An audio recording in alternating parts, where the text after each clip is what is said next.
the story, as I told you, that we're working on it's really to shed light on the fact that this happens, and it starts, to children. Yeah, It started with me when I was a kid. Like, I was sexually molested. Like, these were babysitters, family members. Like, back then, it's not like you don't tell. You just pray somebody finds this happening to you. But nobody was there to find out it was happening, and I was too afraid to tell it. Because I was threatened with, you'll be taken away. If you tell, your family's not gonna love you anymore. They're just gonna send you away, and crazy stuff. Like, these are grown, responsible adults doing this. Why would you do this to kids? I know do you remember how old you were?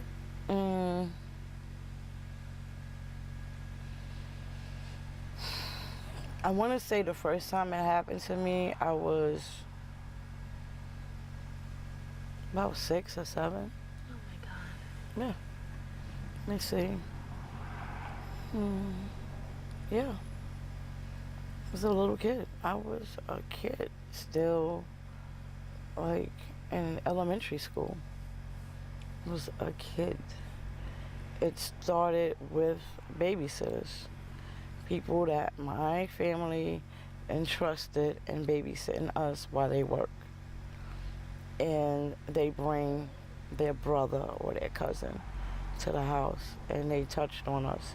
Well, I know me. I don't know whether it happened to my brother and sister, which I'm almost sure maybe my sisters. But we never talked about it as we got older. So I guess what happened from there? I mean, when did you start, I guess,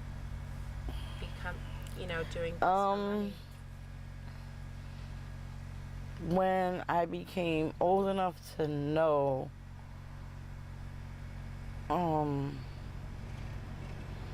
that I can benefit from this. It's happening to me anyway. I might as well benefit from it. How old were you? At that point, I was 16. Yeah, 16. 14? 14 knowing, but 16 when I started, like it was from 14. I'm like, I had the thought, and I had another girl that I hung out with, same thing was happening to her. So me and her together, like, was putting this in action. Like, we're gonna do this, and we're gonna do that, and we're gonna make sure we have clothes and whatever else we have. Both our parents was alcoholics, mothers and fathers. So, like, and it was abuse in the family. Like, the father's abusing the mother, and the kids are running away from it. So, like, by the time I was 16, I finally did it the way me and her planned to do it, and she set it up.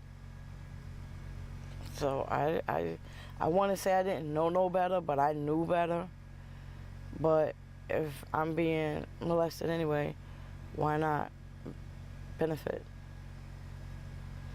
How do you feel about it now? You're grown up now. It's disgusting. It's like, if I can help kids, like, just talk to them and let them know it's not okay. Like, it's not okay. Just be confident in yourself. Just know that you really don't have to do that. There is a way out. I know for a fact there's a way out. I would never want to go back to that again. It can happen, but is my mind there right now? No. Did it ever seem hopeless for you when you were young? Definitely. Yeah. Growing up, I felt hopeless. Like nobody cared. like my family didn't care, and I knew they cared. I knew they loved me. And I really don't think if they knew, they didn't know what to do. At that time, when you were in that situation, did you feel like you were a victim, or did you just feel like this is what you're doing to survive? I didn't know what I was. I didn't know. I didn't know what I was. I just knew I was doing what was told for me to do. Because they were threatening me, so I know I didn't want to leave my family. I didn't want to get taken away and none of that. I didn't want to get beaten. It's because I might be lying, you know. I didn't want to cause a big family feud. So it was for me to keep it a secret. It was the secret. For you? Yeah. Do you think other people who are in your situation feel the same? Definitely. Definitely. It's not easy, like, talking about these things. But I've had counseling groups after counseling, after groups, after groups, dealing with the emotional parts of it. Because it hurts. It really hurts. It hurts to know this happened to me. It hurts that I placed myself out there like that. It hurts so bad that you want to hurt somebody yourself. Like, you want to, like, lash out. But who do you lash out to? Who do you hurt? Who do you... The best thing to do is just to try to heal yourself. Was there a moment where you realized you needed to change your life, or you just realized your own self-worth? I've been through that, like, years. I've been, like, in and out, in and out, in and out, in and out. Stay clean, get dirty, stay clean, go back out, stay clean, go back out. And a lot of times, it started with the hanging out, being with different guys, but with the proposition. So I've been in and out, in and out, in and out, in and out, in and out. I haven't done it in a while, and I feel good about it, and I don't plan on doing it again. You sound like you don't believe yourself. Because you never know. It's not easy. It really isn't easy. I have friends that don't use and they still do that. Like, they're clean and they still out there prostituting themselves. And I say I don't understand, but I do understand. It's mentally in a lot of ways. And for a lot of women, it's mentally. It really is. It's like it's instilled in them, and it's hard for them not to do it. It's like part of their function of a day. Is it because you learn it happened so early? You learn at an early age. Yeah. Yeah. And if you don't fight to overcome that, you will go back to it. In your situation, were there ever any pimps involved? No. No. No, not at all. Not at all. They tried, but no. Not at all. I couldn't see myself doing something like that. That's one thing I couldn't see. For one, I thought I wasn't pretty enough to work for a pimp. Yeah. That was a thought. And I just couldn't see myself doing that and giving somebody else my money. Like, are you kidding me? No.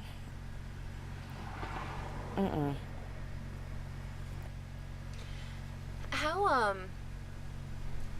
you don't have to answer this question if it's too personal, but I'm just curious, what would you get? Like, how much for different things? It depends on what my needs were at the time. Depends on what your needs is at the time. If I needed shoes or outfit or, you know. Yeah, it depends on what I needed. depends on who was who I was dealing with at the time. Depends. I know I've been raped a few times with people that I thought I was going to be using, and they used me. So I never told nobody that. Definitely nobody in my family, because they didn't give a damn about what was happening to me then, so why would I tell them that? Why would I call the police and tell them? Why? So, yeah, depending on what my need was at the time, that I would do it. Can you tell me anything about the men?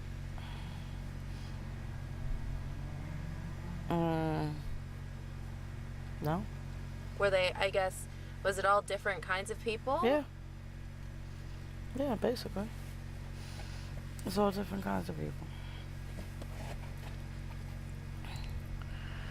All different kinds. Married men, mostly. 'Cause they're not going to tell, and I'm sure not going to tell, because I want the money. So. Well, I don't have any other questions. Okay. I don't know if there's anything else you want to say, if you do want to repeat your message at all.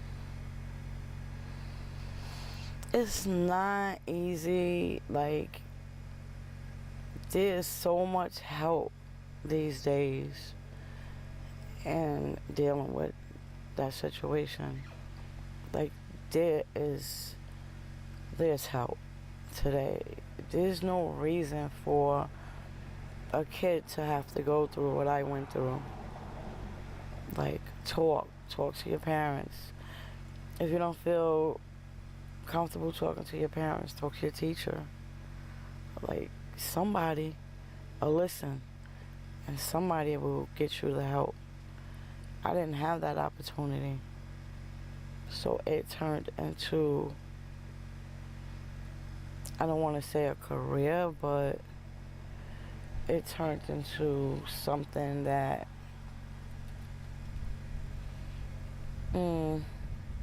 made me an ugly person in a lot of ways. Yeah. And there's plenty of help out here today. Plenty of help. And my goal today is to help wherever I can and however I can, to kids, adults, whoever, that, like, I've been there, done it, and I'm not fully healed, but I'm in position to, like, be there for some people and can help you go in the right direction to get whatever type of help you need. Well, you don't seem like an ugly person to me at all. Thank you. I mean it. Thank you. You're welcome. We're all good. Thank you so much. Okay, so now what are you gonna do?